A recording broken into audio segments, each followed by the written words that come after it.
Hey restoration fans, welcome back to the 1966 Fastback Build.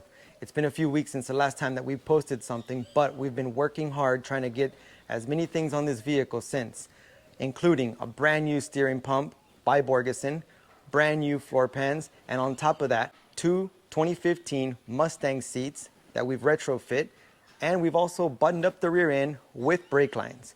If you ask me, this car's almost ready to move over to the next station, which will include swapping out this 6-cylinder for the 351 Windsor. So without further ado, let's hop over to the car and see all the exciting things that have taken place since.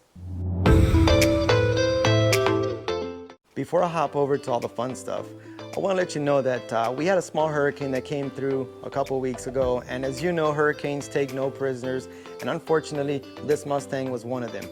Now, it's nothing major, but if you guys recall, there used to be a big door here. Well, unfortunately, that door fell on top of the vehicle and it caused some body damage. Lucky for me, I've got the right body guy to take care of all these issues, which is far away. At some point down the road, he's gonna have to repair it. But for now, let me show you the damage that this hurricane did. Now, it's nothing major, so don't expect the car to be cut in half or nothing like that. It's just some dings along the roof line. As you can see, this area here is no longer straight. It's dented, which I've already asked Far Away about. He said he can take care of it. And I'll also show you a picture of how that door was sitting on top of the vehicle, which, to be honest, when I saw it, my heart stopped. But once I saw the damage, I realized that it wasn't so bad, so life goes on, and so does the build. Now let's hop over to all the cool stuff, starting off with the Borgeson steering pump. Here's the top view of the Borgeson steering pump. As you can see, everything's in place. Now, this is a 6-cylinder car, and we used the conversion kit because this car didn't have power steering. I did some research, and there are some vehicles that have the power steering over on the center link down in this area, and those are cars that came factory. Now, I could be wrong, but that's the research that I did. So this is for cars that do not have the power steering, so it converts your system over to a power steering system, and everything is built into that pump. So I found that to be a very cost-effective and easier method to go by versus getting all the components that go down to the center link, and it just seemed like a lot more headache. So this is a very reputable brand. In a future video, I'm gonna do a full review of how this steering pump does and let you know if it's a good investment for you to put into your build or just stick to the old-fashioned method. As you can see, down here, things are disconnected, and we really cannot get a full review of that yet. Next, I want to take you to the floor pans. This pan, along with the passenger side pan, were replaced in the exact same manner.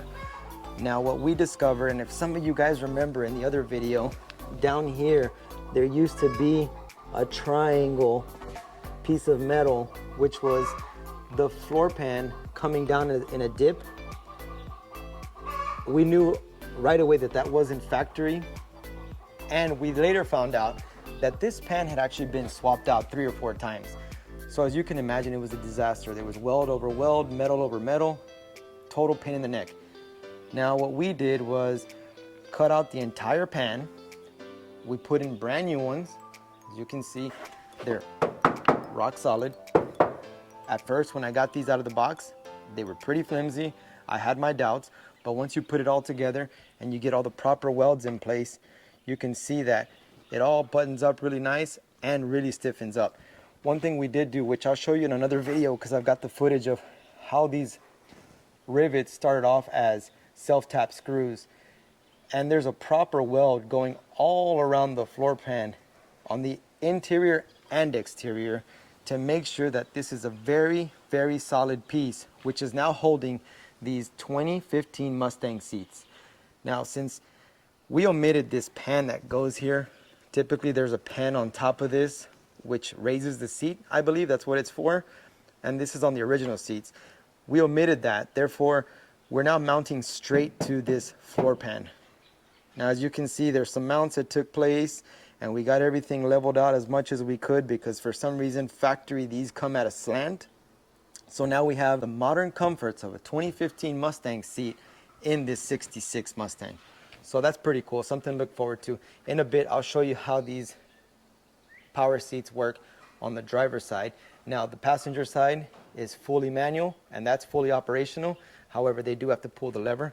One other thing that I want to let you guys know, in the future, I'm going to bring you the video for the console that's going to fit right in here, the center console. Now, one of the things that I want to make sure is that we get the modern feel that we're all used to, which includes proper cup holders, a place to plug in your phone, a place to put your phone, and I also want to take advantage of the space that you see here. Once all the AC ducts are in place, I want to put 2 vents so we get that AC blowing down the center of the vehicle or to either one of the passengers here in the front. So that kind of wraps up the inside. Next, we're going to have to cover this with the buzz mat so that we deaden some of the sound and all the road noise that takes place when you're driving these cars. And next, we're going to hop over to the rear end so I can show you all the things that have taken place there. Here's the rear end that was installed. If you guys watched the last video, you'll know that this is an 8.8 off of a 97 Ford Explorer. And if you recall, we had the wrong rotor, which didn't allow us to mount this actual caliper. But now that we got the right one, thanks to the guys at Willwood, we have everything installed, including the brake lines. All we need is that drive shaft. It's missing, so we got to pop that off that 97 Ford Explorer. And aside from that, that pretty much wraps up the rear end. These brake lines work their way to the front, which you will see here, over to this master cylinder, which is the original one. We're gonna end up getting the one that's dual so that we can have the proper pressure up front and in the back, and also switch out this manifold so that we can regulate it and do fun stuff with the brake system. Before we head out, I want to show you one more view of the pan here in the rear so you can get a better idea of all the welds that took place and how nice everything turned out. And the cool thing that I forgot to show you guys is we now have power.